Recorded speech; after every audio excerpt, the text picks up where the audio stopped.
So for this video, we're going to use Flux Pro, I think. So I'm on replicate.com at the moment, and I'm just in the Flux models options here. And of course, there's quite a lot now with all the recent developments in the Flux camp. So what I want to use for this tutorial, I think I'm going to do it in Flux 1.1 Pro, but we might move it up or down to either Ultra or down to Dev, depending on how I get on with this. Now, I've come up with an initial prompt, which I'm going to copy and paste in, so that you don't get bored watching me type. Now, this is just off the top of my head. This is not copied from anywhere. This is just something that I just thought of, which is a good way to do it. Try not to copy too much from other people and try and think of your own creations. So, as you can read here, a heart-shaped piece of amber, which is leaning on a rustic piece of cut wood and surrounded by scattered rose petals. The room is dark, apart from sunlight from a distant window hitting the amber, causing it to glow softly.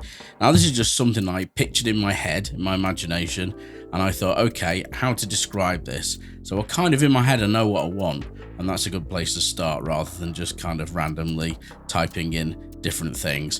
So, okay, I'm going to put that in as a prompt and just see where we go. Aspect ratio, I'm going to do 3:2. It's one of my favorites. I'm not going to put an exact width in. Prompt upsampling, I don't want to do that. What that does is it takes your prompt and adds more complexity to it in detail if you're struggling to come up with a more descriptive prompt. But because mine's quite descriptive already and quite long, I'm going to uncheck that. But it's useful if you can't think of longer longer descriptions. You could, for example, just put for this heart-shaped amber on wooden surface, dimly lit room, and then you could click prompt up sampling and it would add all sorts of stuff to it. But anyway, web output, just gonna up the quality level of that slightly. Now let's just see what we get for this. Okay, so it is close to what I had in mind. Let me just download that so I got it. It is kind of close to what I had in mind, but there's two things that are striking me here. It's not close up enough, and the petals look a little bit all different colors. There's sort of like pinky, and then there's some that are yellow, and it just makes it look a little bit dirty, almost like the petals are dying. So what I'm going to do here is I'm going to change that to a close-up photo. I mean, you don't need to put photo because it's already photographic, but it's a habit. A close-up photo of a heart-shaped piece of amber, which is leaning on a surface of rustic wood. So that bit I like. The actual amber, I really like how that looks. Surrounded by scattered pink rose petals. So I'm actually specifying a colour. Hopefully we'll get more uniform colour to these now. The room is dark, apart from the sunlight from a distant window hitting the amber, causing it to glow softly. Now I'm going to run that again, and of course I could have run the original several times and it might have given me a close-up version just as part of the variance of the actual shot, but I wanted to just add a few more details. Okay, so that's closer in. That's and the petals are all a sort of more or less a nice pink. I don't really like the composition of that, but that is something to just do with the particular seed. If I was to sort of redo this again, generate again, it will almost certainly generate a more pleasing one for my eyes. But one thing I want to try and add here is, see this effect on the bottom underneath the amber where it goes into the shadow, and you see this nice little reflection on the bottom, this reflection of amber color coming through into the shadow.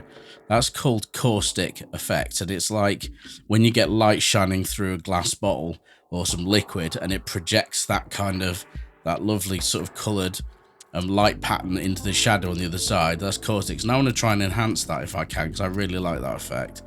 How can I put this? So with strong caustic light effect. I know in 3D rendering software is referred to as caustic, so I'm pretty much sure it's a real life term. So let's put that in and see what we get on this output. Okay, so now we're getting something that is a lot more like what I had in mind, with the angle of the heart, the sunbeams sort of coming through the window. We've got that nice strong caustic effect now that's got just, it really adds some nice texture to the image. So I'm going to download this, and I actually really like that shot. But one thing I'm going to do just to test it out now, I'm going to take that same prompt and I'm going to run it one up and one down. So in my head, what that means is I'm going to run it in Flux Ultra, Flux Pro Ultra, right? And then I'm going to run it in Flux Pro Dev. I got a feeling that Dev's not going to give me exactly what I need, but Ultra might be a bit overkill. But for the sake of just experimenting, I'm going to try it through Ultra. Aspect ratio 3:2. Obviously, due to the increased cost of Ultra, I don't want to spend too much time generating variants in this. But now I've got the prompt that I like, I just want to run it in Ultra and just basically just see the kind of aesthetics it's giving me. And if it's something that makes me go wow and my jaw drops, then I might be tempted to run one or two more in Ultra. Okay, so yeah, I mean, it looks nice. It's definitely, technically it's got a higher quality to it, but actually as an overall aesthetic, I don't really like it as much as the other one. I'm gonna run one more just to kind of see what we're getting here. But again, unless you really need to use Ultra model, as fantastic as it is, I generally wouldn't recommend spending too much time in here, because you can suck up money very quickly. And if you want to know how to monitor and make sure you have a nice buffer, then check out a video I've just released on how to set up a spending limit on replicate.com. I'll put that in the description below.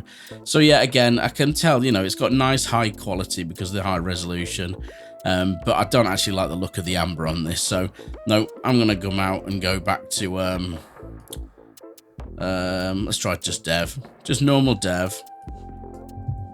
Because Dev's obviously a lot cheaper than the Pro and the certainly Ultra.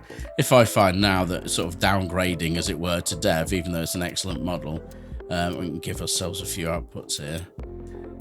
If we get you know, good enough results by sort of downgrading, then that's you know, all the better. And you might be thinking, well, why didn't I just start in Dev and work upwards like I've done before?